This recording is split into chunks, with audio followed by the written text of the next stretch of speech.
67 Estados miembros de la Organización de las Naciones Unidas siguen criminalizando la homosexualidad. Jamás en la historia de la humanidad una persona heterosexual ha sido discriminada, perseguida, humillada o maltratada por su opción sexual.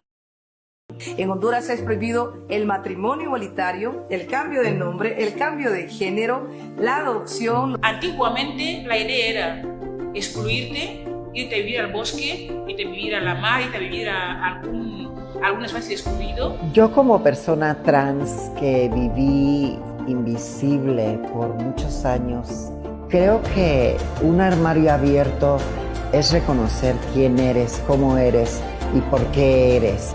Esto quiere decir que se les piense, que se les quiera, que se les ame, que se les respete. No que se les incluya en ningún plan de ninguna institución, sino que se amplíen los derechos para las niñeces travestis y trans. Ese derecho a tener nuestra propia vida, a amar, a desear, a pensar en libertad. De todos los retos que tenemos, el mayor es sensibilizarte a ti. Comunidad LGBTQ, más tú, accionemos juntos.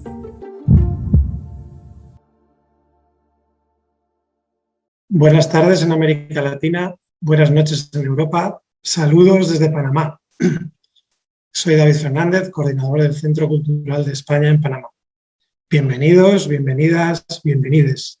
Gracias a todas las personas que nos acompañan en esta nueva jornada, la tercera de los encuentros y mesas de diálogo de Armarios Abiertos, activismo LGTBIQ+ en Iberoamérica. Y gracias también a los y las participantes por aceptar nuestra invitación. A lo largo de este mes venimos presentando la segunda edición de Armarios Abiertos, un encuentro digital organizado por la Red de Centros Culturales de la Cooperación Española, con la colaboración del Centro Niemeyer en Avilés, Casa de América en Madrid y la Academia de España en Roma. Con esta nueva edición de Armarios Abiertos nos sumamos a las diversas actividades programadas en el marco del Día Internacional del Orgullo LGTBIQ+ y la Agenda 2030, con una programación que pone énfasis en el activismo en Iberoamérica y el mundo. Con este encuentro, además de consolidar el compromiso de la Red de Centros Culturales con la comunidad y reivindicar una cultura tolerante y respetuosa con la diversidad sexual, queremos visibilizar la diversidad de las realidades LGTBIQ+, promocionar y apoyar a artistas y creadores del colectivo y tejer redes entre iniciativas de diferentes países. Entre estas actividades destacan un ciclo de cortos por la diversidad y contra la intolerancia curado por el Centro Niemeyer, una serie de entrevistas a personalidades vinculadas y comprometidas con la comunidad en la región, y los encuentros en línea de esta semana en los que estamos conversando sobre la presencia y representación del colectivo en temas como la infancia, migrantes y refugiados, comunidad trans, travesti, entre otras actividades culturales disponibles gratuitamente a través de nuestras páginas web y redes sociales. En la mesa de encuentro y diálogo de hoy conversaremos específicamente sobre el indigenismo y la afrodescendencia en la comunidad LGTBIQ+. Para ello, contaremos con la moderación de Walo Araujo. Walo es licenciado en Derecho por la Universidad Complutense de Madrid. Realizó estudios de posgrado en Cooperación Internacional y Desarrollo en la Universidad de Barcelona, desempeñándose en este campo a partir de 1993.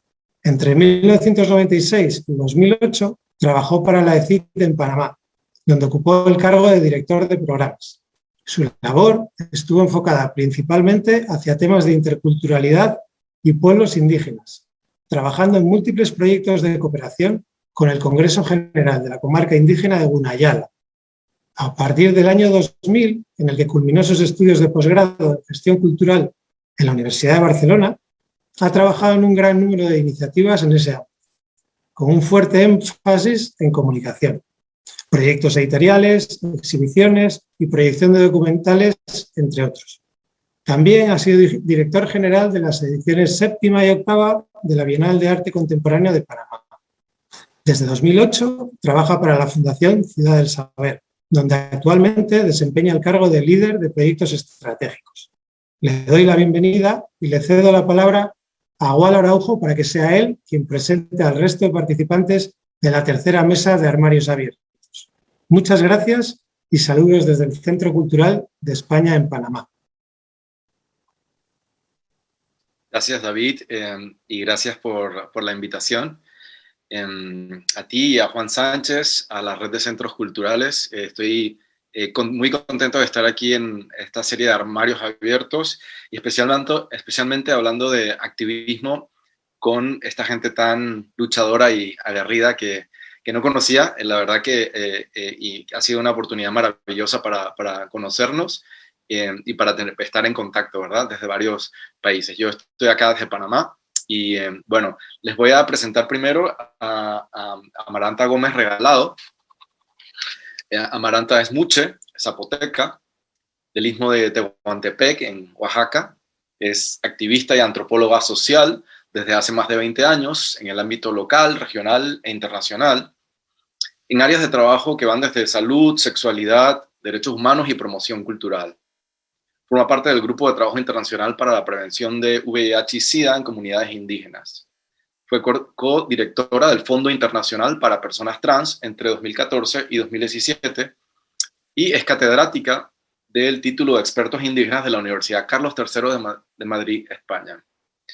Amaranta, bienvenida a esta charla. Gracias, Gualo. ¿Qué tal? Buenas tardes a todas, todos. Un placer estar en esta tarde aquí. Tenemos unas imágenes aquí que vamos a compartir. Muy bien, adelante. Bien, no sé si vayas a presentar a todos o nos vas a ir presentando a cada uno y exponer. Sí, la idea es que presentes tú primero y después presento a los siguientes. Bien, bueno, pues muchas gracias por la invitación. La verdad es que cuando me han invitado me ha gustado mucho la posibilidad de poder conversar. Y comenzaré diciendo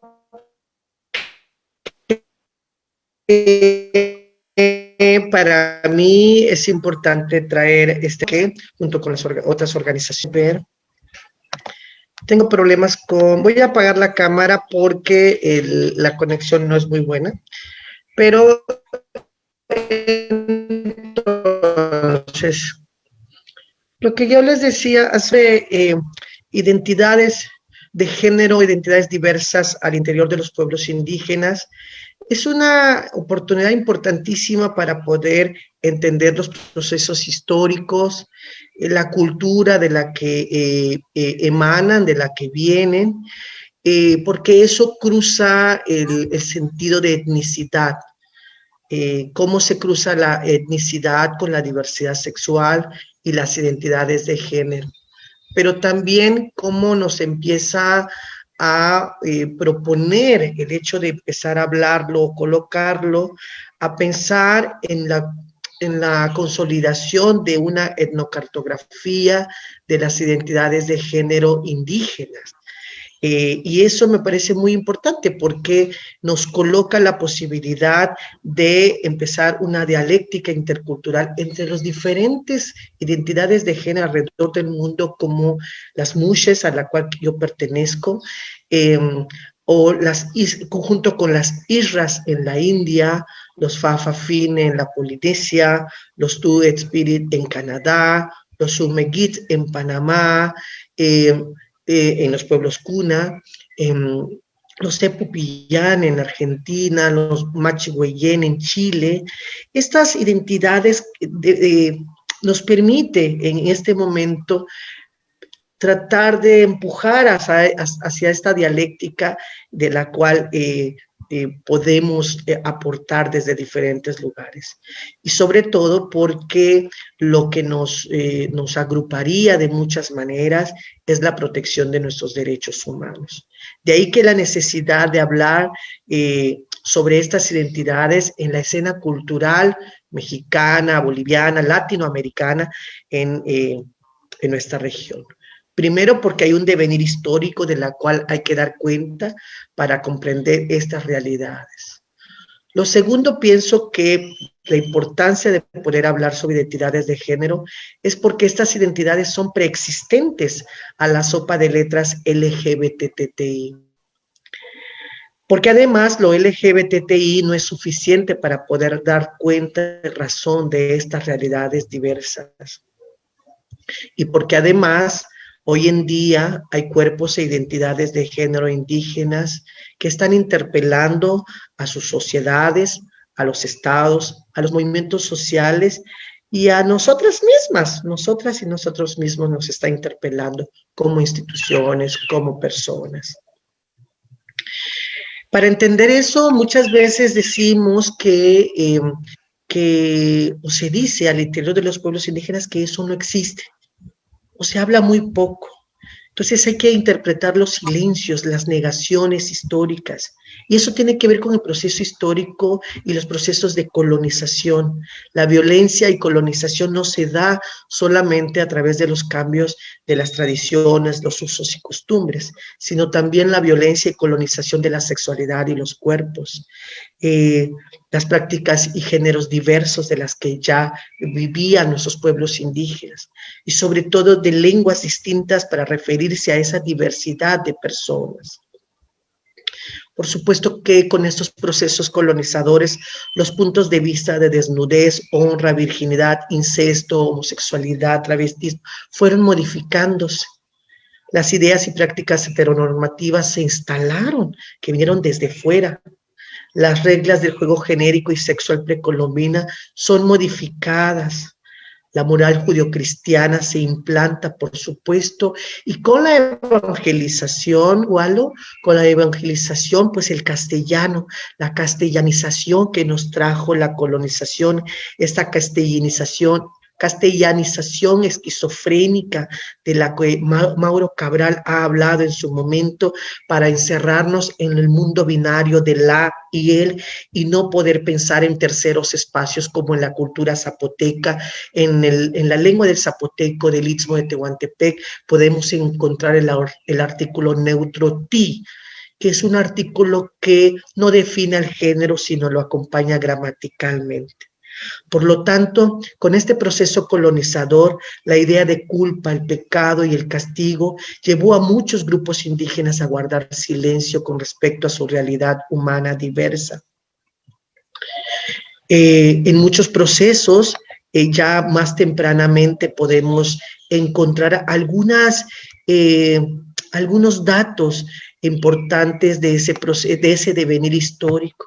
Para las épocas independentistas y nacionalistas que nuestros países vivieron, tuvieron dos formas de mirar al cuerpo indio. Por un lado, al de seres anclados en su pasado milenario, y por el otro, como seres primigenios y mucho más cercanos a la realidad de la naturaleza y la condición humana.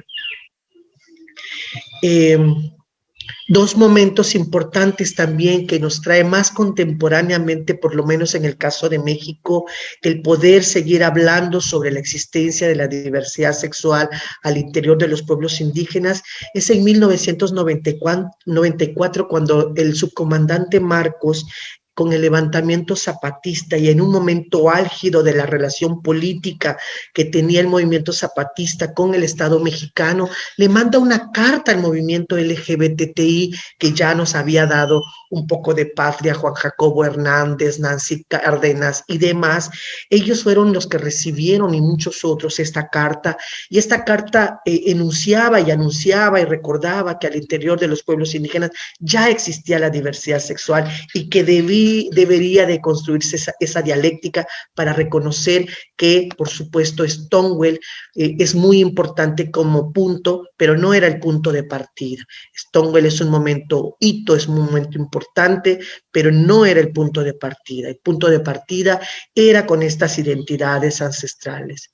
Finalmente, un segundo momento, más tempranamente, ya cercano a los años 2000, empieza un activismo muy importante de la diversidad sexual al interior de los pueblos indígenas con respecto al impacto que tiene la epidemia del VIH-Sida al interior cuando se empieza a ruralizar, y ahí se empieza a reconocer, pues con esta ruralización, las prácticas homoeróticas que ya Guillermo Núñez, un antropólogo mexicano, nos daba cuenta. Y aún así, pues seguían los silencios, se aborda poco, se habla poco, Walo. Necesitamos, como este tipo de foros, traer, y eso me parece muy relevante porque nos trae y nos recuerda que afortunadamente no en todas las culturas se guardó silencio. Hay evidencias resistentes culturalmente valiosas, como las mushes, como las fafafines que he mencionado allá en el Pacífico, que hoy existen y dan cuenta de su devenir y sus mecanismos de defensa cultural, o lo que podríamos llamarle dispositivos culturalmente apropiados que les permitió mantenerse en un proceso histórico, en ese devenir de más de 500 años. Y eso es muy importante porque nos permite ver dónde están participando ahora, dónde están bregando desde lo tradicional, pero también ahora desde el activismo, desde la participación política, desde la función pública, es decir, desde el escenario de lo político y de lo público.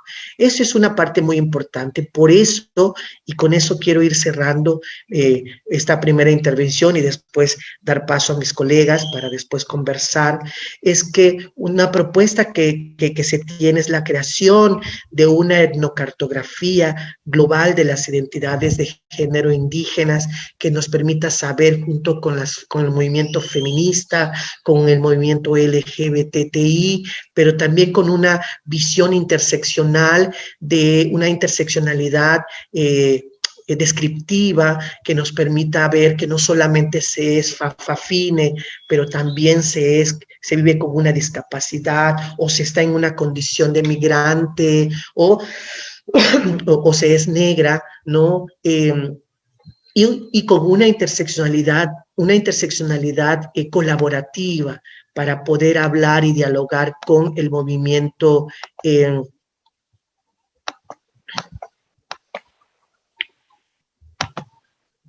¿Hola? ¿Escuchamos, Amaranta? Sí, con el movimiento zapatista, con el movimiento medioambientalista, con todos estos, eso nos permite realmente pensar en esta etnocartografía necesaria y que nos pueda dar cuenta. Es un momento importantísimo. Claro que la idea es que esta etnocartografía no sea simplemente para hacer sumas y restas y generar solamente datos. No, que nos permita ampliar los diálogos y las visiones que las personas tienen de su propia realidad y su relación intercultural con el otro o la otra. Gracias. Muchas gracias, Amaranta. Y súper bien no consumiste ni 10 minutos. Así que así está muy bueno porque así nos da tiempo al final para conversar un poco más cuando terminemos las intervenciones. Así que muchas gracias, Amaranta. Se te oyó perfectamente con la cámara apagada, porque sí parece que había algún problema, un pequeño retraso cuando la tenías encendida. Y aparte pero porque ha estado lloviendo mucho, el ambiente no ayuda mucho. Mil disculpas, pero bueno, lo voy a aprender ahora y gracias. Muchas gracias. Bueno, vamos ahora con Kevin Roig, desde Uruguay. Hola, Kevin. Bienvenida. Kevin, para quienes no lo conozcan, es un polifacético artista afro-uruguayo que se autodefine como queer, ladyboy, travesti y masculino-femenino. Es una de las figuras más destacadas de la escena underground y del movimiento glam pop de su país. Muy bien. Su activismo comenzó muy temprano, en 5º grado de la escuela primaria, cuando fue acosado por una maestra racista y homofóbica junto a otros compañeros, quienes se movilizaron para lograr su destitución. Y lo lograron, por cierto. Kevin se enorgullece de ser la única cantante rapera transexual en dirigir una cuerda de tambores y en encabezar un grupo de candombe. Kevin. Tienes la palabra. Hola a todos, ¿cómo están? Bueno, ¿me escuchan? Sí. Te escuchamos. Bien. Primero que nada, agradecer la convocatoria del Centro Cultural de España y también un placer compartir con tantos activistas de tantos lugares diferentes, así que de verdad que una emoción. Siento como que estuviéramos todos en un gran evento, lo estamos virtual, pero siento como que estuviéramos todos ahora realmente en una sala, conociéndonos y bueno, increíble todo. Bueno, yo simplemente anoté como algunos puntos que quería tocar porque me gusta mucho el ser así natural, decía y estaba maquilladísima. Eh, el ser natural en mi expresión y en poder realmente decir lo que siento en este momento. Entonces, como uruguaya en realidad vengo a proponer en esta mesa un breve resumen de lo que nosotros hemos logrado como activistas negros, afrodescendientes y diversos en un país que ha sido muy difícil poder manifestarnos, donde durante los años de represión las compañeras fueron perseguidas, donde perdimos muchas compañeras y seguimos perdiendo hasta el día de hoy. En un país donde alcanzamos ley de matrimonio igualitario, legalización de marihuana, ley integral para personas trans, aborto legal, siguen pasando igualmente cosas, no es todo, si bien somos un país pionero en derechos para las personas, todavía nos queda un gran trabajo por hacer. Por eso este mes del orgullo también lo vivimos como entre celebración y también un año más de pandemia donde las personas LGBT y sobre todo los artistas, hablo por también mi área que es el arte, venimos luchando incansablemente ya desde antes del coronavirus y con esto fue ¿qué es esto? Donde nos queda como última escapatoria usar los medios, las redes sociales y los medios digitales y cuando llegamos ahí nos encontramos con mucho comercio, mucha propaganda, mucha publicidad y mucha homofobia en las redes sociales. Entonces, otra vez la herramienta que tengo para sobrevivir, otra vez ahí tengo que volver a pelear con mi militancia o volver de vuelta a responder comentarios, a bloquear gente. Entonces, cada paso que damos siempre estamos con la lanza, como los indígenas y como los africanos, con la lanza en la mano y el escudo porque de eso también se trata nuestra militancia. Nos convertimos en militante por eso, porque día a día estamos siempre construyendo. Y ayer hablaba una compañera sobre esto y es real. Un militante no tiene tiempo. Es increíble. Bueno, no me voy a ir por las ramas. Quería decir también que en esta lucha de la conquista de derechos y de la codicia ilimitada del mercado también para las personas diversas LGBTI+, nosotros queremos apostar a un espacio, a un área donde las personas realmente veamos la inclusión y que sea palpable, donde realmente los principales eventos, festivales, convoquen a los artistas diversos y también a las artistas feministas, porque en nuestro país seguimos teniendo un gran nivel de machismo en todas las áreas artísticas y en la música mucho más, y nos sigue costando día con día ese trabajo, la aceptación, el tratar de salir de ser la negra que me cosifican, la negra divina del Caribe. No, soy negra y sobrevivo y tengo cosas para decir que no estoy divina y soy la última Coca-Cola del desierto, o sea, y lo puedo hacer con mis rasgos también, con mis rasgos indígenas y con mis rasgos negros, pero no me cosifiques. Yo voy a elegir qué es lo que voy a demostrar y en qué momento. Entonces tenemos que tener bien en claro, y también las jóvenes, hay muchas drags nuevas, muchos artistas nuevos, LGBTI+, drags, gays, que también muchas veces se empiezan como en eso de mostrarme ya y el destape total y de salir del closet también se empiezan a generar imágenes y cosas que son muy frívolas, que en realidad la comunidad estamos necesitando bajar a tierra cosas más reales. Divino el brillo, divino el glamour. Las plumas tienen que notarse, pero me refiero a que lo que tenemos que transmitir y la bandera que tenemos que llevar es la bandera de todos, la unión de todos los pueblos, y no solamente de Argentina, Uruguay, Brasil, sino de también los pueblos donde donde la gente, donde ser homosexual sigue siendo pecado capital, donde te matan, donde tus familias te desplazan.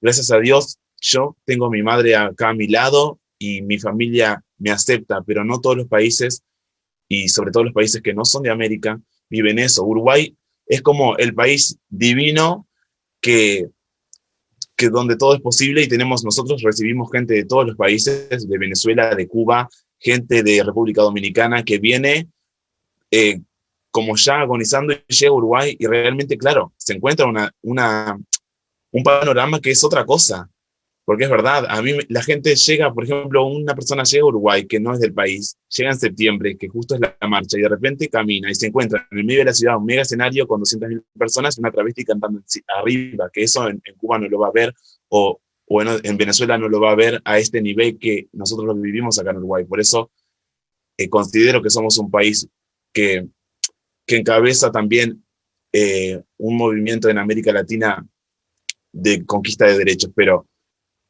para nosotros mismos nos tenemos que exigir más. Nosotros tenemos una ley integral para personas trans, pero no todas las trans están laburando ahora. No todas las personas trans, con la ley de reparación, que también la logramos dentro de la ley integral para personas trans, la ley de reparación, que es una ley que para las personas que sobrevivieron a la dictadura y al tiempo de represión, que tengan una remuneración mensual. Y eso se logró, pero también eso es una lucha diaria, porque la gente dice, ay, ¿por qué es travesti y le pagan un sueldo? O sea, no es porque es travesti y le pagan un sueldo. Le pagan un sueldo porque sobrevivió, tiene 60 años hoy, pero estuvo prostituyéndose en las esquinas, cagada de frío, pasando hambre, le dieron palo, estuvieron en los calabozos, simplemente por el hecho de ser personas, por ser personas según el sistema que vivimos diferentes. Entonces, ¿cuál es nuestra lucha ahora? ¿Qué es lo que tenemos que decir? Me parece que hay muchas cosas re importantes. El deporte sigue siendo un área donde las personas diversas siguen siendo desplazadas del deporte mainstream, del deporte clásico. Son áreas donde hemos sido discriminadas y donde la homofobia es cultivada desde hace años, y eso hay que cambiar. La religión también. Por lo general, las personas disidentes y diversas no tienen un gran desarrollo de la fe, algunas, pero es porque las iglesias o diferentes iglesias están en contra de nuestra sexualidad o nuestra forma de vida o nuestros estilos, nuestros cuerpos, que son nuestros espacios de lucha, y nosotros lo vamos a defender contra todo. Pero lo que quiero decir es, yo me voy por las ramas, en esto que improviso, gente, por favor no me juzguen, pero eso, el desarrollo de la fe, el desarrollo de poder aferrarme en una identidad y saber que soy diversa, sí, pero que puedo lograr cosas, que puedo establecer una familia, que puedo tener un hogar con mi pareja, y que si a mí me va bien en mi vida y tengo gente que me ayuda, también voy a poder ayudar a gente que lo necesita y no poder negarme eso. O sea, creo que hay muchas cosas. No sé cuántos minutos ya voy, seguramente estoy llegando porque solamente veo mi pantalla, pero disculpen sí, que diga todo esto. Vas bien, Kevin, llevas 8 minutos. Bien. Sí. Bueno, quería decir eso, y después quería decir que nuestro país, y creo que también más otros países, necesitan de vuelta, que en un momento se habló muchísimo, bueno, ahora estamos en paréntesis COVID, pero el tema VIH y las vidas de las personas que viven con VIH y son positivas, en todos los países, y también aquí en Uruguay, los tratamientos, creo que a nivel América Latina, Brasil es el que mejores tratamientos está teniendo hasta el momento, pero digo, nosotros lo necesitamos. Nosotros tenemos también que tener una regularización de las personas que ejercen la prostitución y el trabajo sexual, porque, sí son trabajadoras, se hacen el carnet de salud, listo. No, tienen que tener un seguimiento, es necesario, por la sociedad, por la comunidad, por la diversidad y por todos. O sea, por vivir en una ciudad que realmente haya espacios para todos, y eso también es la salud, también es, yo vengo a hablar como artista, me convocaron por artista, pero en realidad yo soy activista y tengo que hablar por todas las áreas. Entonces, nada, creo que eso, disculpen que tenga que revisar acá mi libretita. Bueno, sí creo que pasé todos los ítems que quería decir. Eso, abrir un poco más de camino en todas las áreas para todos, y sobre todo para las personas afrodescendientes. También quería decir que en nuestro país también tenemos muchas acciones afirmativas para las personas afro, cuota afro para cuota de empleo, y en los diferentes ministerios también. Por ejemplo, el Ministerio de Desarrollo también tiene muchas propuestas y llamados. Quizás a veces la gente no entra porque o no se entera, y está bueno que siempre estén chequeando las páginas de los ministerios que siempre están abriendo, en Ministerio de Educación y Cultura también, y Ministerio de Desarrollo, siempre llamados para las personas, para que puedan presentar sus proyectos y para que puedan de alguna manera también atravesar este momento que estamos viviendo con alguna ayuda y con cosas que nos ayuden al día a día. Así que nada, voy a pasar la posta a los demás compañeros y después nos vemos en el debate final, en el intercambio. Muchas gracias, Kevin. Me habías mandado unas fotos que no las puse. No sé si... bueno, si quieres puedo ponerla. Voy a mostrarlas rapidito. Sí, eso es muy importante. Yo no sé por qué veo todo me veo a mí, ahí veo buenísimo. Quería decir, mientras vos vas pasando las fotografías, primero que nada, que no es querer mostrarme yo y divina, y estoy acá en el encuentro mostrando mis fotos, sino esta es la prueba de lo que yo digo, que todos podemos ocupar cualquier espacio de la sociedad sea, y mi sueño desde muy chica fue ser una supermodelo y una artista protagonista, y todos me decían que no, mis compañeros, los vecinos, ay, pero vos que vas a llegar, nada. Y bueno, mi camino se abrió, caminé, cargué mi mochila con sueños y con telas y colores. Y bueno, esto que están viendo en pantalla es el resultado del trabajo con muchos compañeros y amigos que me han ayudado a poder perfeccionarme y con mis rasgos y mi fisonomía ocupar espacios en el Uruguay y en el Río de la Plata. Muy bien, Kevin. Y podemos escuchar tu música en Spotify, me imagino que la podemos. ¿Es verdad? Sí. Ahí lo vamos a buscar para conocer bien tu trabajo. ¿Cómo es su perfil? Sí, Kevin Roy, me van a encontrar ahí por todo. Busquen en el Centro Cultural de España, que está todo, pues. Muy bien, Kevin. Vamos a pasar ahora, gracias, Kevin. Vamos a pasar ahora a nuestro siguiente invitado, que es Maximiliano. Maximiliano Mamani, desde Argentina. Saludos, Maximiliano. Él es bailarín popular, artista de performance. Hola, buenas a todos, espero que estén bien, espero que se me esté escuchando, cualquier cosa me dicen. Pues bueno, paso a presentarme un poquito. Mi nombre es Maxi Mamani, soy de origen Coya, vivo en un pueblo que se llama Tilcara, que es al norte de Argentina.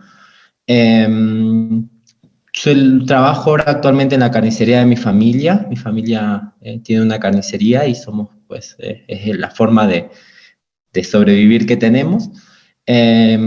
Y me gusta presentarme y entenderme desde esa, pues, conexión de ser marica, entenderme como una marica, y también de ser coya, ¿no? Como mi identidad más ancestral, o que me vincula sobre todo a mi familia, a mi territorio, a mis prácticas. Y me quería empezar un poco por allí, sobre todo porque en particular no soy ese rostro argentino que se suele mostrar como imaginarios, ¿no? Desde la historia argentina hasta incluso desde la televisión argentina, la farándula argentina, los políticos argentinos siempre tienen un rostro que es un rostro más blanco.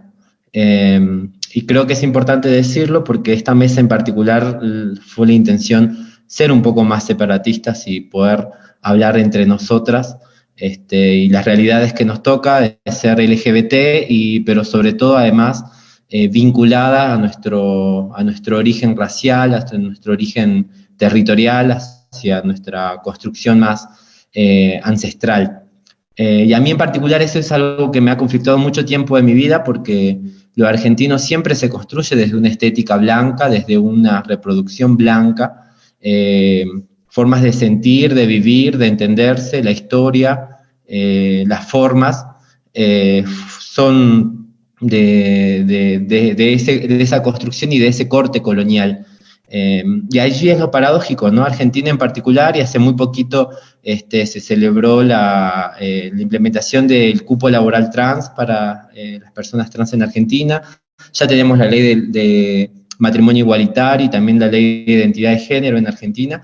Y en ese sentido es como muy interesante pensar que lo LGBT en Argentina está como sumamente instalado en la política y en la construcción de políticas públicas, ¿no? Pero a la vez, hace 2 semanas, un poco más o menos, el presidente en una conferencia de prensa sale a decir que los argentinos bajamos de los barcos. Y en ese sentido, como, ¿qué pasa con nuestras identidades indígenas en Argentina? Y ese es como para mí un punto más importante para hablar, porque lo LGBT como dispositivo se ha implementado de una forma efectiva en Argentina, lo que no quiere decir que la implementación de las leyes sea efectiva.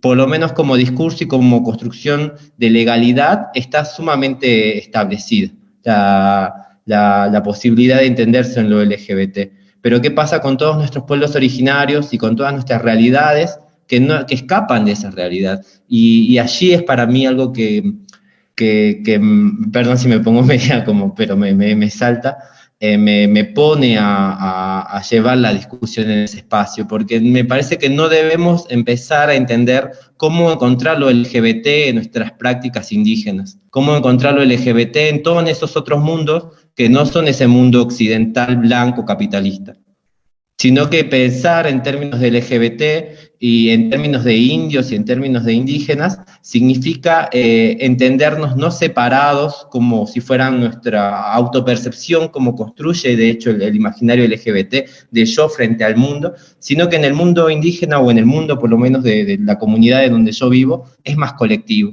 Y a mí ser puto, ser marica en mi realidad, no solamente es poder bailar, que es algo que yo hago desde mi arte y desde mi experiencia, sino también poder luchar por un montón de reivindicaciones y de políticas que necesitamos empezar a implementar, no solamente en Argentina, sino en América Latina.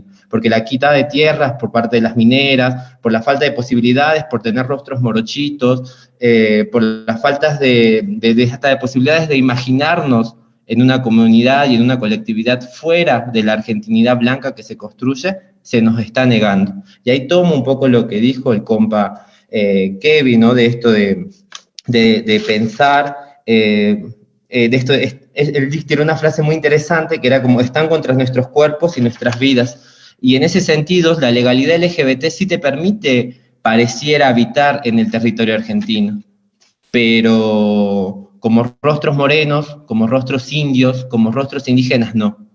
Porque nuestros rostros están negados en las posibilidades de imaginar la historia argentina, de imaginar presidentes indios, pensar presidentas indígenas, de pensar imaginarios estéticos de arte, indígenas, indios, morochitos. Y allí me parece que es importante poder empezar a pensar un poco o aportar desde ese lado esta conversación, ¿no? Poder entender que la intención no es involucrarnos al mundo LGBT. Lo LGBT como dispositivo ha sido una construcción que también viene de lógicas occidentales y que también lo que ahí se forma y se construye y se acuña y se reproduce ahora en lógicas del capitalismo como una especie de entretenimiento y de consumismo.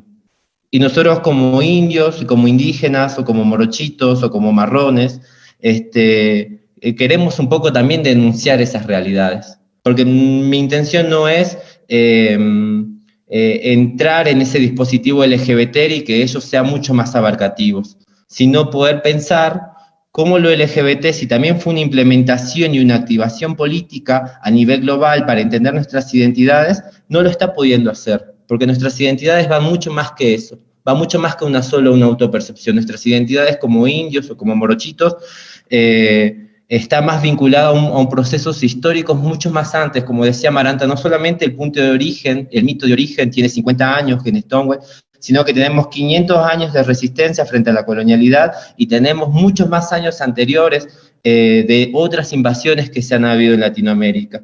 Y en ese sentido me parece que de allí estaría bueno empezar a discutir o aportar desde ese lado, que es desde donde yo lo vengo pensando, de cómo podemos empezar a pensar y a construir ahora lo LGBT. Lo LGBT no que empiece a absorber y a volver a construir la idea del ciudadano moderno, capitalista, que tiene leyes y que tiene posibilidades. En el mundo de las comunidades tenemos una lógica más comunal, más colectiva. Tenemos una propia forma y una propia posibilidad de construcción de la norma, la posibilidad de nuestra construcción de cómo percibirnos y de vincularnos frente a nuestro ambiente, frente a nuestro territorio. Eso sería para mí interesante pensar ahora en estos nuevos paradigmas de lo LGBT. Lo LGBT como posibilidad diferente, como posibilidad que no nos venga a enseñar cómo ser lesbianas, gays, bisexuales y trans, y que nos enseñen las formas y las luchas que debemos llevar, sino que esté mucho más anclado a nuestras posibilidades como latinoamericanos en un principio, pero a la vez como indígenas y como indios, en donde nos ha tocado vivir. Porque de esa forma podemos empezar a ser más parecidos a nosotras mismas y a nosotros mismos. De esa forma, no va a pasar ese proceso de desapegarnos de nuestra cultura, ¿no? Pareciera que es un poco así como esta migración obligatoria de acercarme a entenderme como gay, pero alejarme de mi mundo, de mi ancestralidad, de mis rituales, de mis prácticas, de mis cantos, de mis danzas. Pensar lo LGBT en estos términos y en estas posibilidades tendría que podernos abrazar en todas esas diversidades y en todas esas pluralidades de formas de entendernos. Eso era por ahí lo que me parecía que quería un poco compartir. Muchas gracias, Maximiliano.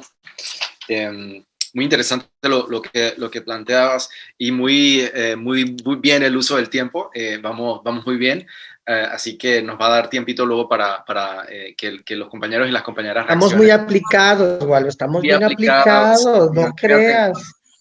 No tengo ni que moderar ya. Bueno, vamos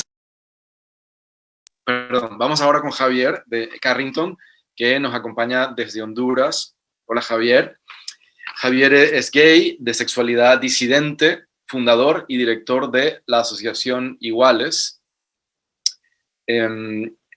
Javier, como activista LGBTIQ, está especializado en derechos sexuales y reproductivos y es actor en formación, licenciado en psicología. La asociación Iguales realiza defensoría de los derechos humanos, trabajando los ejes de salud mental en personas de sexualidad diversa, identidad diversa, así como de incidencia política, prevención de las ITS, salud sexual integral y atención psicológica. Fue precandidato a diputado en las elecciones primarias de 2021 del Partido Libertad y Refundación, y actualmente trabaja en formación en temáticas de desplazamiento con ACNUR. Es voluntario activo de OFRANE, la Organización Fraternal Negra de Honduras. Bienvenido, Javier. Hola, Walo, ¿qué tal? Muy buenas noches a todas, todos y todes. Definitivamente es un espacio sumamente importante para mí, así que valoro la invitación que me han realizado, ¿no? Pues para iniciar, quiero mencionarles, ¿no? Y ponerlos un poco en contexto acerca de lo que es la negritud hondureña, mostrarles un poco acerca de la realidad de lo que es, qué es lo que se vive, ¿no? De ser una persona con negritud en toda la parte del Caribe. Y creo que en algunas partes, pues en su determinado momento, pues Marianela, vamos a compartir algún tipo de realidades, ¿no? Muy similares. Y es que la historia garífuna comienza, ¿no? En 1635. Desde ese momento hasta la actualidad, hablando un poco acerca de la historia, podemos ver historias de lucha, historias de resistencia, de reivindicación. Podemos ver también una lucha, ¿no? Por la constante descolonización acerca de lo que tiene que ver todo con lo afrodescendiente. Cabe mencionar, ¿no? De que, para ponerlo en un contexto, yo escucho las luchas de mis compañeros, de mis colegas, yo escucho los desafíos, escucho todos los logros que ha tenido el Cono Sur, y para nosotros aquí en Centroamérica, definitivamente, Walo, tú creo que también me vas a acompañar en esto, tú sabes de que la realidad aquí y la brecha es sumamente alta, ¿no? Entonces, desde cualquier espacio, desde cualquier interseccionalidad que representemos, es una brecha sumamente alta, sumamente áspera.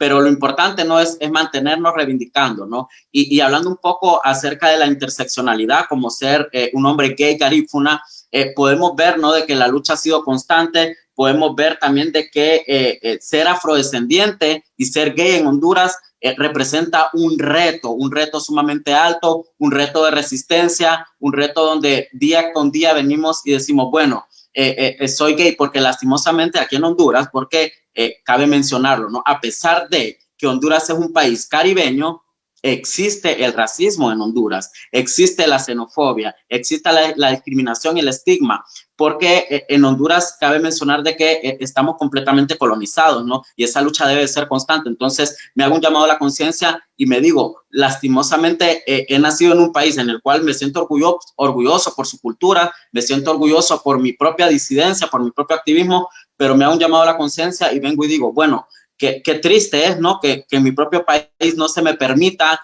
tener estos dos componentes o juntar o confrontar estas dos interseccionalidades, porque llega un instante, ¿no?, hablando desde lo más explícito, donde viene alguien y se te acerca y te dice, ok, o sos maricón o sos negro, o preferiría que no fueras ninguna de las dos, pero o sos maricón o sos negro, pero es como que se autopercibe de afuera como que si es una doble condena. Entonces caemos en ese dinamismo, y ahí es donde yo vengo y me describo, ¿no?, como un hombre con una sexualidad disidente, ¿no?, para estar contrarrestando e interpelando.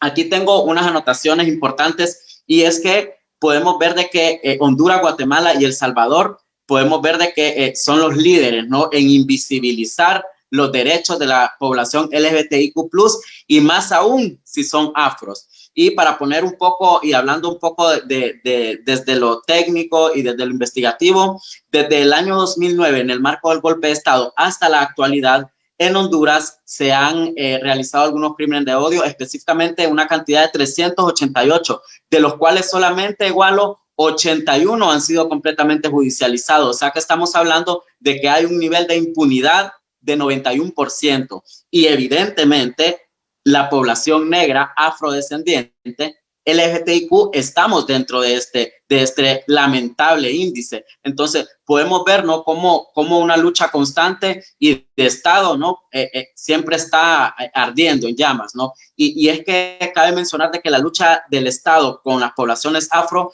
es específicamente igual desde lo territorial, ¿no? Desde lo territorial, porque sabemos de que aquí en Honduras las poblaciones garífunas estamos completamente sumergidos a solamente ser comercializados. Ok, te voy a comercializar, vos vas a hacer mi representación, pero no ponemos en una tela de juicio, ¿no?, los derechos que tenemos como humanos, como población gay afrodescendiente.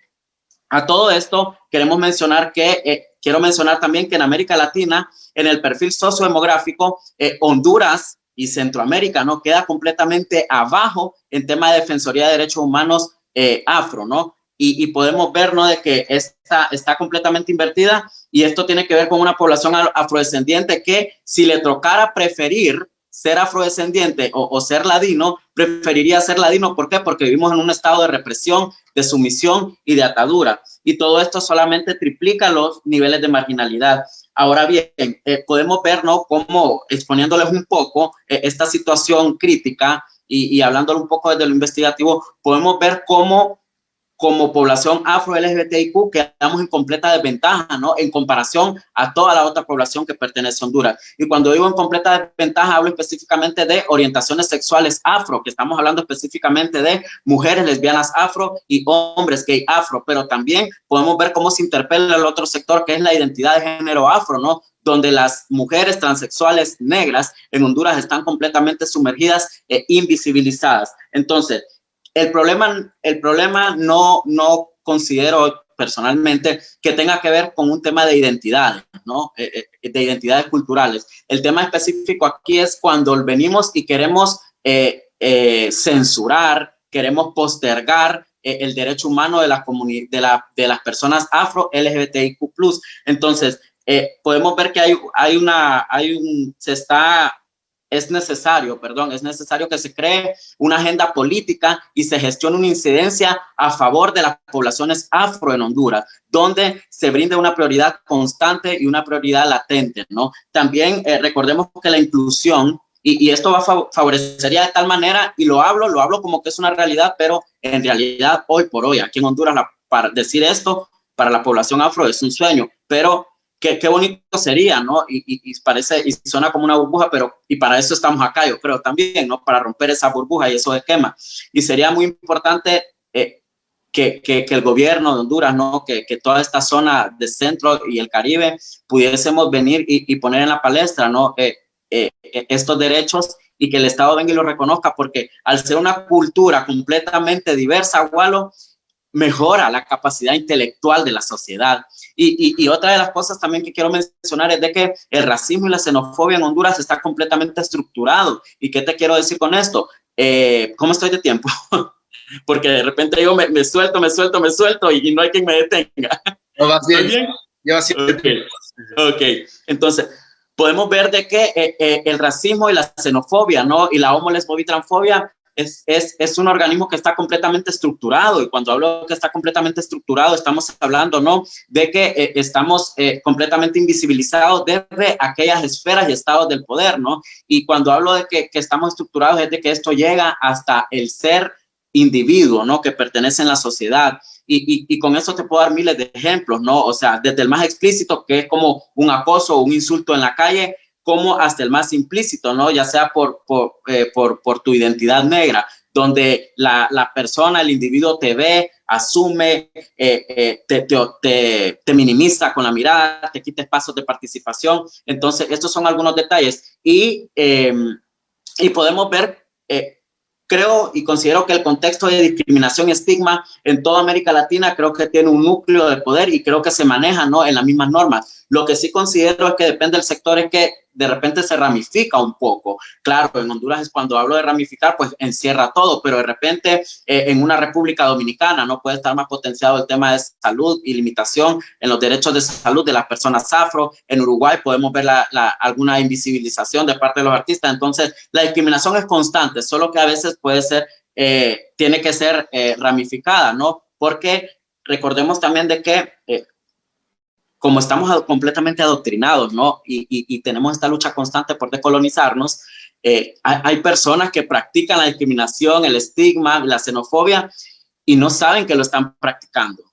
Entonces podemos ver cómo estamos completamente sumergidos en un sistema donde todo lo normalizamos, donde queremos invisibilizar a aquel que es sexualmente diverso, pero también que es sexualmente, donde su sexualidad es sexualmente cultural, por decirlo así. Vamos a ver otras anotaciones que tengo por aquí también y que quiero dejarlas en claro y me gustaría mencionarlas es la batalla es constante de los afro-LGBTIQ específicamente, que el movimiento ladino pues sigue creando censura, ¿no? Desde el sistema estructural. Ser afrodescendiente de LGBTIQ, lo que mencionaba al principio, es un tema de resistencia aquí en Honduras. Walo, tú sabes que la realidad en los países de Centroamérica es sumamente dura y sumamente compleja cuando hablamos de temas de migración, de crimen de odio, etcétera. También identificar, ¿no? El fortalecimiento de las disidencias sexuales y culturales y el fortalecimiento de la interseccionalidad también.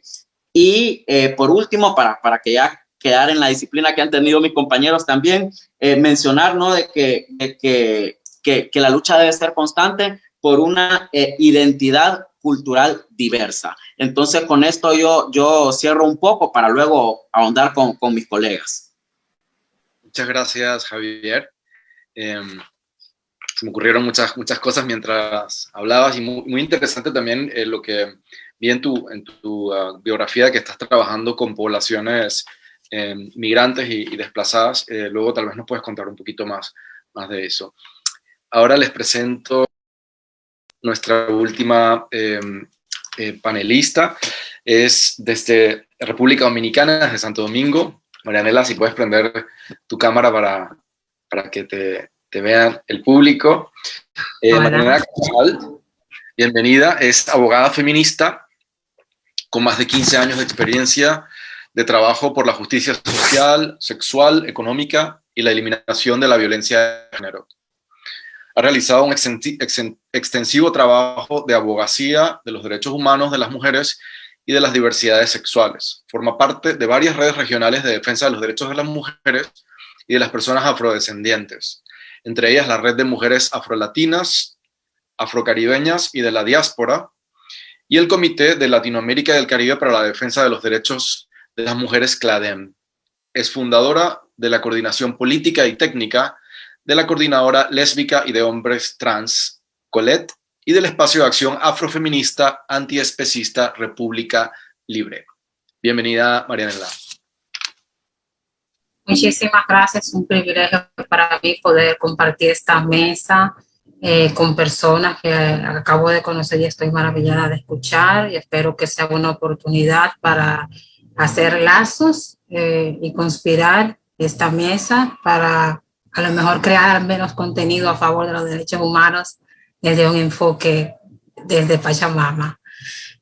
Bueno, primero quiero explicarles más o menos mi intención. Yo quiero compartir con ustedes hoy, además de la historia de la construcción de la afrodominicanidad o del conflicto de la identidad dominicana y sus significados, principalmente desde lo urbano, porque es mi experiencia. O sea, yo he vivido mis significados de lo que es ser afro en el contexto urbano, y desde ahí voy a traducir los otros contextos para ser justa desde donde me sitúo.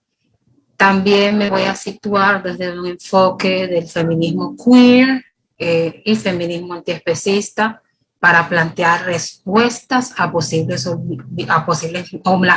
las miradas para resolver estos problemas, ¿no? Y por eso el título de mi ponencia es ¿qué significa ser afrodescendiente o afrocaribeñes desde lo urbano, ¿no? No sé si se... Ay. Para yo dar text... A ver. Perdón, que quería un poco presentar mi espacio. Yo trabajo mi discurso del feminismo queer y antiespecista, como había dicho el compañero, desde República Libre, que es un espacio creado por lesbianas y aliadas y aliados para trabajar el tema de derechos humanos, diversidad sexual, la afronegritud, y también buscamos promover iniciativas de feminismo antiespecista, promoviendo educación, promoviendo el desarrollo de contenido en redes sociales para desarrollar la política del buen vivir y la ética animal. También utilizamos elementos culturales y los elementos urbanos y del hip hop para trabajar y hablar con las juventudes o las poblaciones. República Dominicana actualmente, según el Censo Nacional, es del 2010, tiene una población mayoritariamente joven. Somos en total 9 millones de personas, mayoritariamente, no sé si se ve, perdón, mayoritariamente de mujeres y con un 50 de hombres con un 50% y de mujeres jóvenes con un 49%. La capital, Santo Domingo, es una capital muy saturada, hay muchísimas realidades por todo el fenómeno de los 90 y 80 de migración a raíz de las crisis de la inflacionaria y socioeconómica que devastó el campo y se agrandó Santo Domingo, y es una gran ciudad que tiene varios municipios donde entonces comienzan a converger y a transformarse el hábitat humano, urbano. Luego está la población diversas que comienzan a manifestarse con mayoritaria prominencia a partir de los años 97, 98, en especial la población LGBT, que comenzó a hacer un trabajo de desafiar el imaginario público y hacer visibles. Entre los principales indicadores, estándares con el tema de las juventudes principalmente o de la población dominicana, afrodominicana, actualmente tenemos una alta tasa de deserción escolar, más de 189,000 estudiantes abandonaron las aulas para el 2019. Tenemos un alto nivel de embarazos no deseados, en especial el embarazo no deseado en adolescencia con un 22%, siendo mayor esa tasa de embarazo en adolescentes en la zona sur del país, que es una de las zonas más empobrecidas que hace frontera con Haití. También tenemos el conflicto de la violencia policial, alrededor o más del 9% de las muertes o los homicidios que ocurren en el a nivel nacional y en especial en el contexto urbano es por consecuencia de la violencia policial, además de la deficiencia con el tema de salud y acceso a servicios.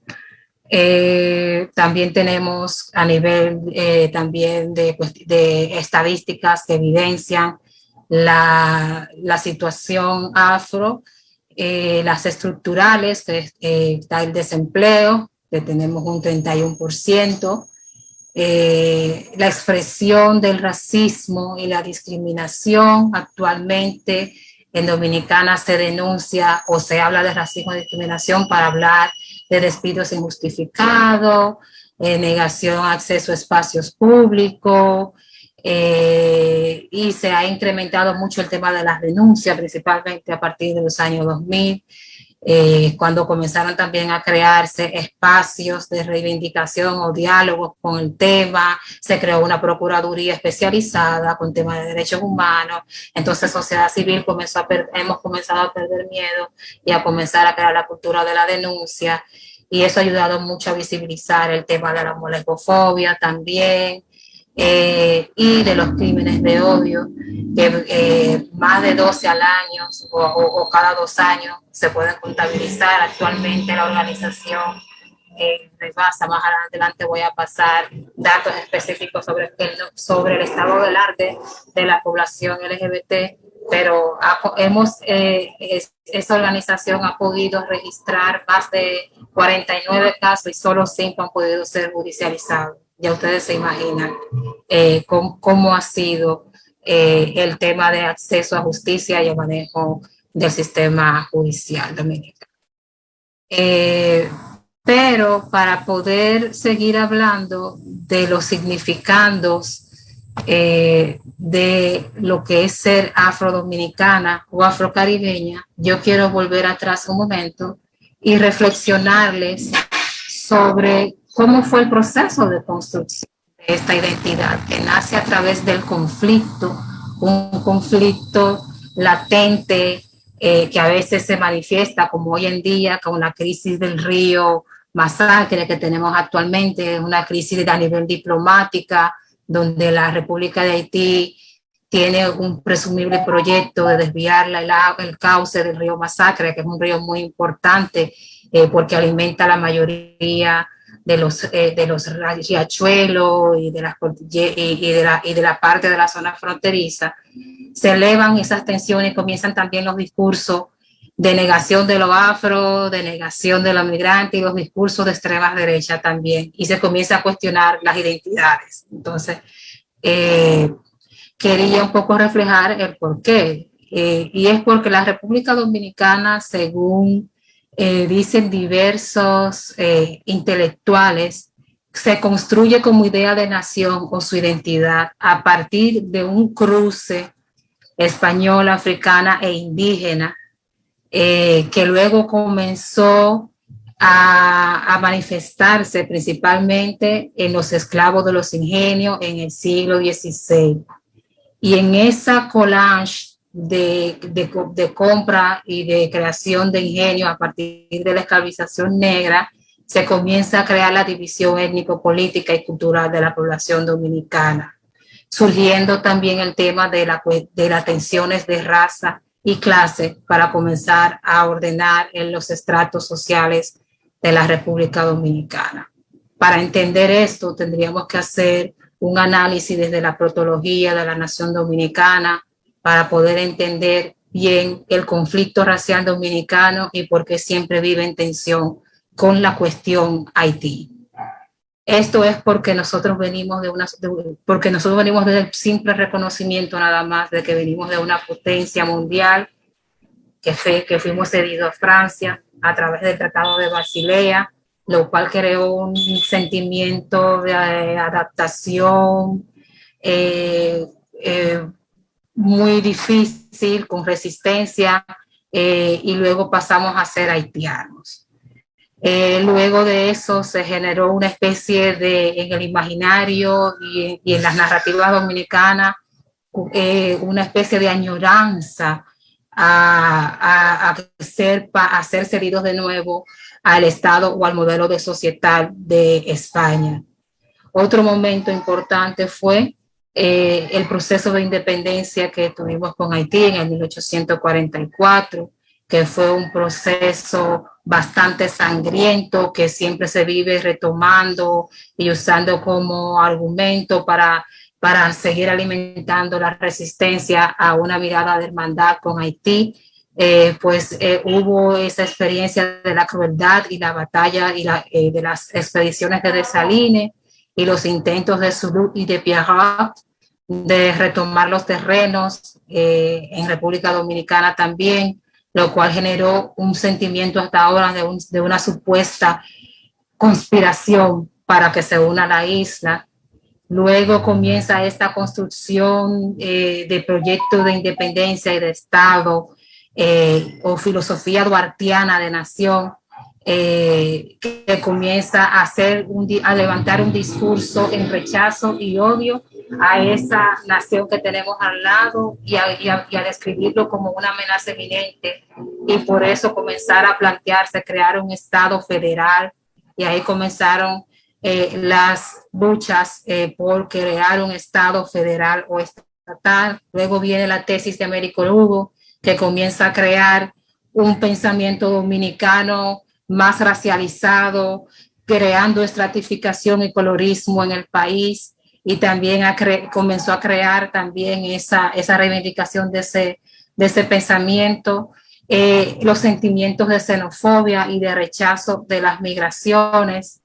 República Dominicana, luego de que se libera se sale del proceso de la esclavización, que se comienzan a incluir en la economía de forma más activa los esclavos afrodescendientes, comienza también a crearse nuevas identidades o tipos de negros y de blancos, porque se crea también un mestizaje con los haitianos y también los dominicanos, y esa tensión del criollo con dominicanos y criollo con españoles, o criollo de razas afrodescendientes múltiples que se crearon dentro de los ingenios, y se comenzó a crear ese colorismo y tonificación y negación de lo que sí es negro y lo que sí es blanco. Y por eso tú ves que en Dominicana hay muchos tipos de negritudes, ¿no? La negritud, negrito claro, negrito jabao, indiecito, que son como un lenguaje que se va manteniendo. Yo sé que se estará pasando el tiempo y que se refleja mucho en lo urbano. También comienza a surgir el tema de la sexualización de la negritud y del cuerpo negro y de la mujer afrodominicana, y comenzar a ver el cuerpo negro y de la mujer negra a partir de su reproductividad, nada más su capacidad de mantener la hilaridad histórica y la reproducción étnica o racial también, y no a verla como una sujeta también de cambio con la historicidad. Y se comenzaron a construir discursos también machistas de la visión de la sociedad dominicana y de la mujer negra, que solamente es sexualizada, que solamente es un producto que sirve para el cuidado, y hacer una valoración de la mujer con mayores ascendencias o características fenotípicas españolas, como la más dedicada, la más adecuada para trabajos que no tengan que ver con el hogar, y se comenzó también a crear esa narrativa y esa creencia dentro de los mismos negros. Por eso aquí tenemos la cuestión de negros contra negros también. Y aquí el negro discrimina al negro, y el blanco, que es la minoría, porque es eminentemente turística, ha ayudado también a cuestionar eso, porque también el blanco aquí viene con una mirada y con una expectativa de conocer la negritud dominicana, ¿no? Pero también ayuda a reconstruir y a reproducir esas miradas discriminatorias de lo que es la mujer negra y lo que es la mujer blanca.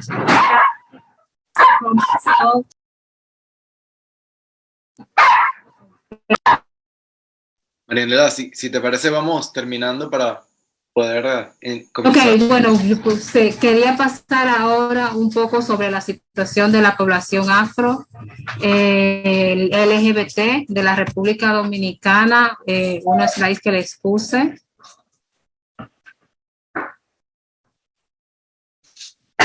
No sé si lo ven. No, de momento no. Aquí. Ok, ¿lo ven? Sí, lo estamos viendo. Ok. Una de las principales cosas que también yo quería informar o compartir aquí sobre los significandos de lo que es el cruce identitario, negritud, sexualidad y urbanidad, es que a pesar de que en República Dominicana el país no condena la homosexualidad y más o menos vive en un ambiente más o menos de tolerancia, no contamos con un Estado que garantiza o reconoce los derechos básicos. No tenemos políticas públicas más allá que de la cuestión del VIH para que garantice los derechos humanos de la población. Y mi intención era compartirle una infografía que sacamos justamente en el contexto de lucha para lograr una ley de igualdad y no discriminación, que esa ley fue un proceso de consenso del movimiento LGBT dominicano, y que básicamente, ahí la ven. Sí, estamos viendo acceso a justicia y violencia, ¿verdad? No, es que yo estoy intentando... Bueno, una de las principales... uno de los principales desafíos, por ejemplo, que tenemos es el tema de los crímenes de odio, que todavía no está siendo tipificado en República Dominicana. Hasta la fecha del 2006 al 2020 contamos con 49 muertes. El 40% de las personas trans han expresado que han tenido conflicto con la policía. El 43% de las personas trans expresa tener discusiones familiares a causa de su identidad de género. Hay un alto nivel de depresión y de enfermedades mentales en la población LGBT a causa de esa tensión. También el 79% de las mujeres trans experimentan agresión verbal de sus familias.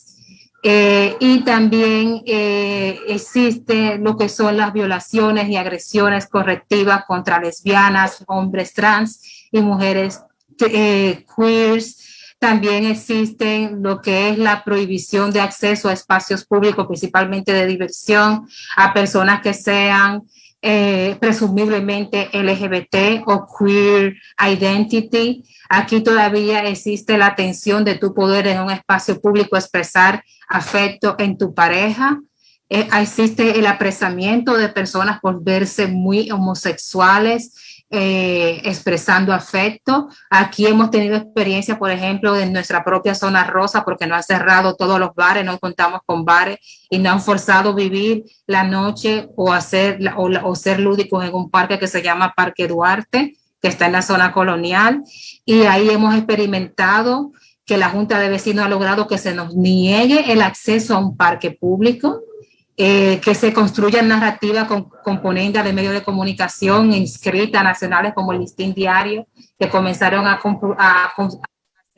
narrativas en periódicos y artículos satanizando la comunidad, diciendo que regábamos el VIH, que promovíamos la delincuencia, y esto queda impune con un apoyo y un discurso bien violento y de odio generado también por líderes religiosos, que queda impune. Y esas son de las cosas, vaya, para cerrar, que nosotros queremos sancionar y controlar con la propuesta de ley de igualdad y no discriminación que estamos empujando hoy en día. Muchas gracias, Marianela. Si quieres dejar de compartir pantalla para que podamos ver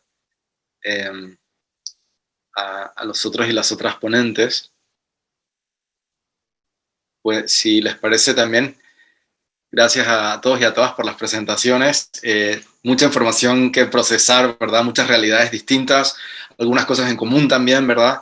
No sé si alguno o alguna quiere levantar la manito para reaccionar a las presentaciones. ¿Quién quiere hacer algún comentario?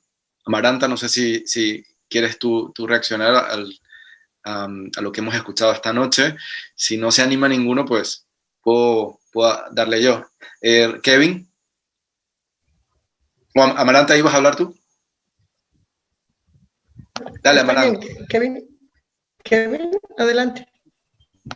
Dale, Kevin, pues. Tu micrófono. Perdón, disculpen. Sí, se habló tanta cosa interesante que seguramente todos tenemos muchas cosas para decir, pero ahí la compañera hablaba antes y también Javier dijo de la cosificación de las personas afro, ¿no? Que siempre tenemos que ser, esperan algo de nosotros, ¿no? Tenemos que ser como, en cuanto a los artistas, sos afro, tenés que ser un afro como Beyoncé o Rihanna para ser aceptada. Ya si sos muy negra, amor, ya sos la negra.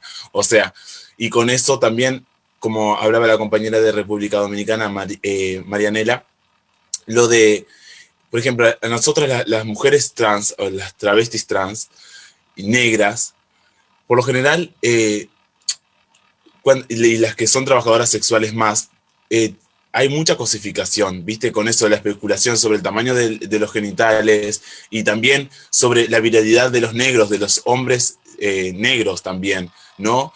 Y entonces, acá tenemos un compañero, Will Chocolate, que es actor porno también y es negro, y también ha sufrido mucho acoso mediante las redes y todo, por todo lo que los demás pretenden de nosotros, y la gente no ha comprendido que cada cuerpo es individual y que cada construcción es personal y es única. Es como, no sé, hay tantas cosas súper importantes que dijeron los compañeros sobre nuestros cuerpos que me pareció que, bueno, por suerte esto va a quedar, así que lo vamos a poder subrayar y volver a compartir. Pero eso, que acá también la compañera decía que claro, el Estado no nos provee la libertad.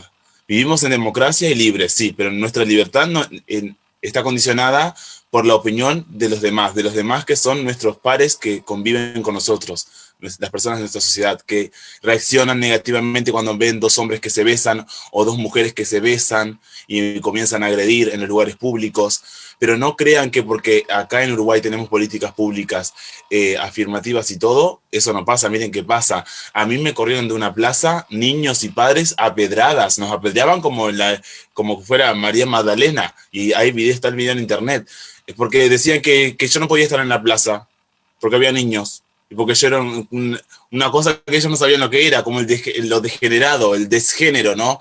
El degenerado en el sentido de que fuera de género, fuera de condición, fuera del molde, no, muy negro, una nariz muy de boniato, parece indígena, mirá, o sea, la gente te dice eso, ja, mirá, parece un indígena, y se ríen, como que te insultan y que piensan que vos te lo vas a tomar a mal porque tenés el pecho salido. O sea, mi fisonomía es totalmente, o sea, 2 metros de negra, pecho salido, bracitos ultra finos, o sea, todo en mí es los rasgos que ellos no quieren ver, como también decía el compañero de Argentina, O sea, no somos carita de Cris Morena de televisión, de telenovela súper divinas. No, somos personas diferentes y disidentes y tenemos nuestros rasgos, sí, y por suerte hay mucha gente que ha entendido esto y, por ejemplo, otra de las cosas que nuestra ley trans traía consigo era lo de la cirugía estética y todo, que hay mucha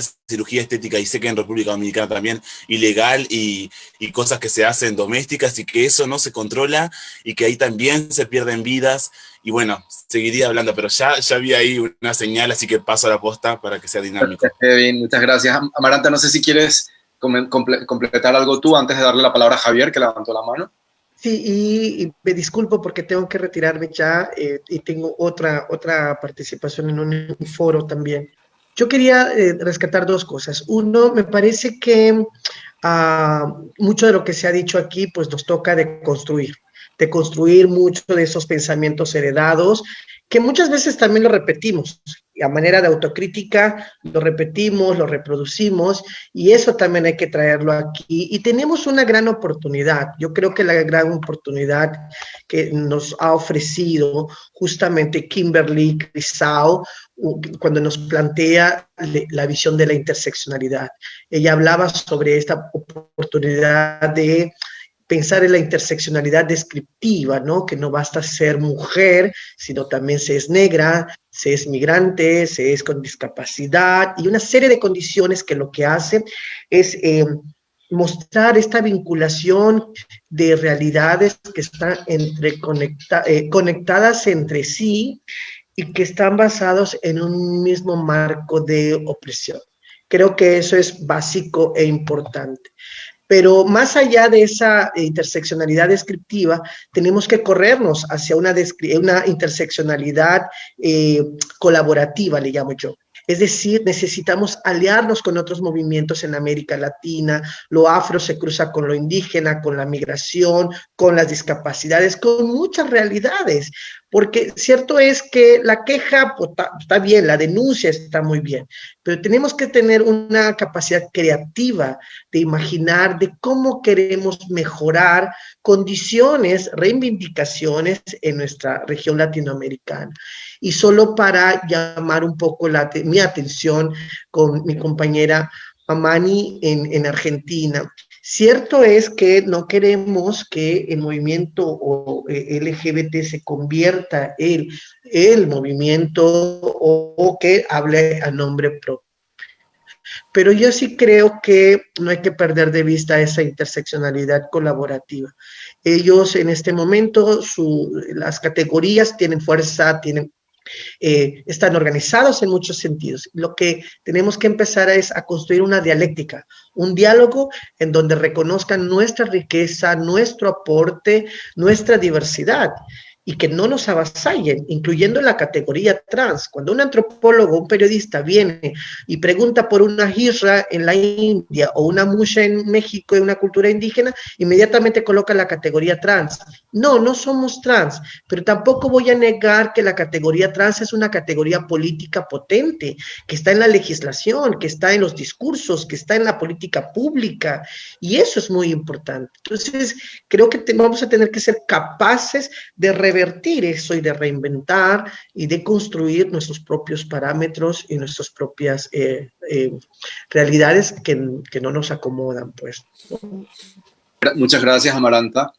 Tenemos muy pocos minutos. Javier había levantado la mano. Javier, por favor. Sí, bueno, quiero decir dos cosas. Bueno, al final, si me regalas unos minutos para hablar del caso de Vicky Hernández, porque es un caso muy trascendental aquí en Honduras. Bueno, más que todo, afianzar, ¿no? lo que dice Amaranta, ¿no? Construir una dialéctica, ¿no? Acerca de la interseccionalidad. Y a mí me parece un tanto confrontativo, ¿no? Cuando Amaranta me dice esto, porque parece mentira y creo que Marianela y Kevin me van a acompañar. Marianela, si yo estoy equivocado, me lo haces saber, donde llega un momento donde no te dan visibilidad y no te dan el valor porque mi negritud es más clara que una negritud generalizada.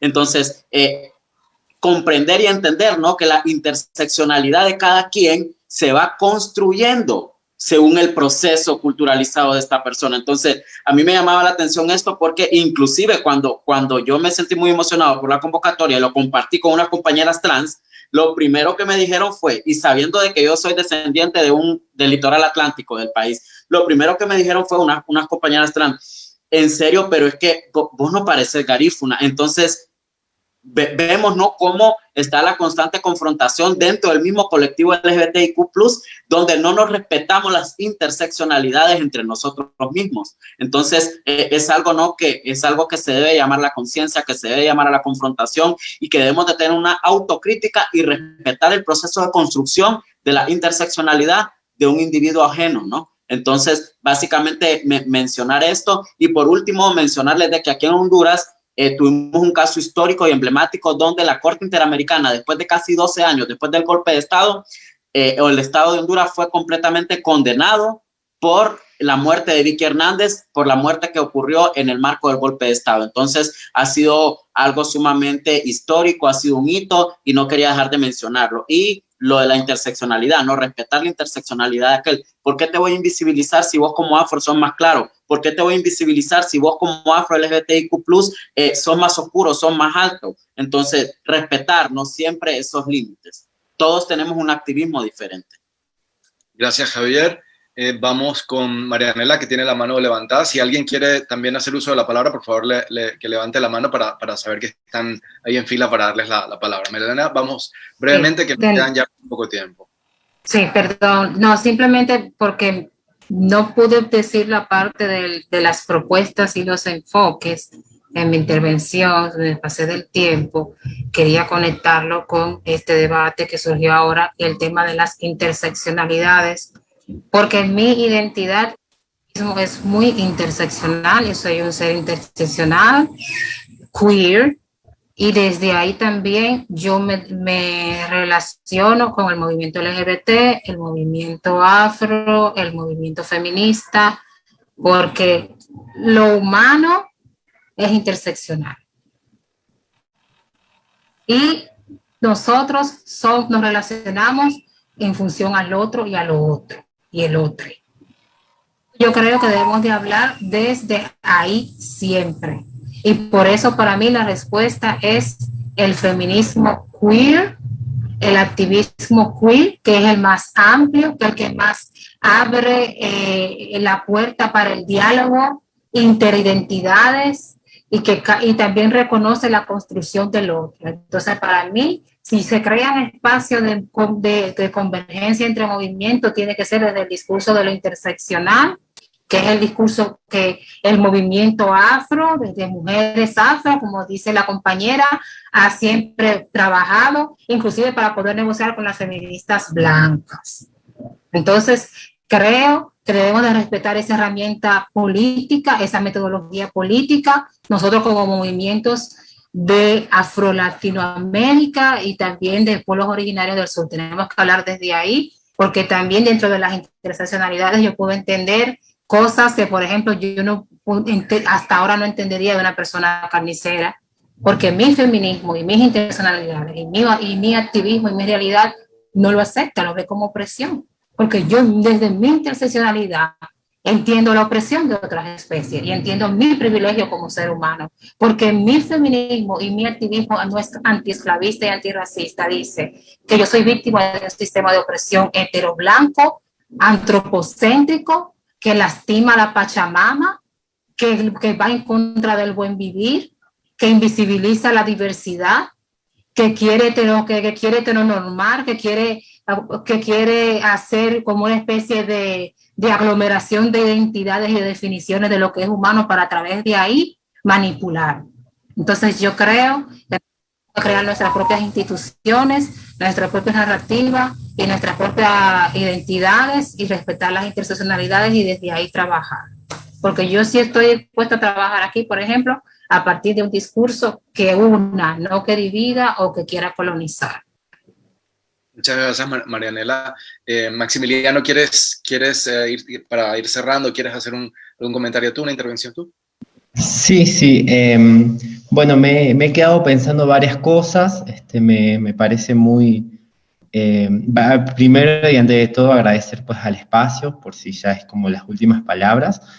Me he quedado pensando mucho en lo que es pensar lo LGBT, sobre todo en nuestras comunidades. Y hablar desde nuestras comunidades no estamos hablando de que nos sentimos en referencia a lo que fueron nuestras prácticas. Las comunidades originarias y los pueblos originarios y la comunidad indígena de mi familia, de mis parientes, de mis personas cercanas, vivimos y existimos en el presente, ¿no? No somos pueblos preexistentes tampoco, somos pueblos que vivimos en la actualidad y que nos entendemos y que estamos pensando en otras posibilidades de mundo. Y en ese sentido, lo LGBT puede ser una posibilidad de intersección en la medida de que no vuelva a ser una práctica colonizante frente a nuestras realidades. Y eso es algo que me parece que está bueno que quede en la posibilidad de pensarnos y sobre todo en lo que se celebró en esta vinculación de pensar lo indio, lo indígena y lo LGBT, ¿no? En nuestras realidades existen posibilidades de pensarnos diferente a la heteronorma, pero la heteronorma es otra construcción de nuevo de la colonialidad. Todo ese dispositivo se implanta y se impone desde esas mismas realidades. Entonces lo LGBT para mí sí es una posibilidad de pensar de una manera más plural, pero hay que tener cuidado de que esa pluralidad pueda realmente tener ese abrazo y esa construcción que no sea desde la centralidad. Si el centro va a venir a enseñarnos cómo ser LGBTs a las orillas, a los espacios rurales, al ser latinoamericano, vuelve a ser otra práctica colonizante. Yo creo que eso para mí es algo importante. Yo también entiendo lo que es la interseccionalidad y la posibilidad de pensarnos en esas vinculaciones, pero hay que entender que también todas esas conceptualizaciones y toda la construcción de discurso que se puede hacer desde esas conceptualizaciones también tiene un corte académico y también tiene un corte académico colonial. Entonces yo no hablo desde allí, yo hablo desde mi realidad y desde mis prácticas y desde mis posibilidades, en donde entiendo que lo LGBT puede ser un gran motor, una gran bandera y una gran posibilidad de existencia, pero a la vez puede ser también una posibilidad de opresión frente a nuestras realidades que no se entienden en lo LGBT. Un montón de realidades que no pueden existir en un dispositivo que se implemente en lo LGBT. Tensionar lo LGBT también permite pensar lo LGBT desde otra forma, desde otra realidad, para que sea más parecidos a nosotros. Solo eso. Muchas gracias Maximiliano. Quiero dar las gracias a todos y a todas por sus estupendas intervenciones, mostrando como la diversidad también de maneras de vivir el activismo, ¿no? y las etnicidades diferentes. Dar las gracias a la red del Centro Cultural de España por esta plataforma, porque este año también han ofrecido este espacio que creo que no existía antes, ¿no? Para una mesa como la de esta noche, y sobre todo al público que ha estado todo este mes, ¿verdad?, participando en todas las actividades de los Centros Culturales de España a través de este programa Armarios Abiertos. Y bueno, nos queda muchas cosas para conversar, pero bueno, ya el puente está hecho, ¿verdad?, entre nosotros y nosotras, y será un placer seguir con esta conversación con todos y todas ustedes. Buenas noches y ahí seguimos en contacto. Hasta luego, que pasen muy bien todos.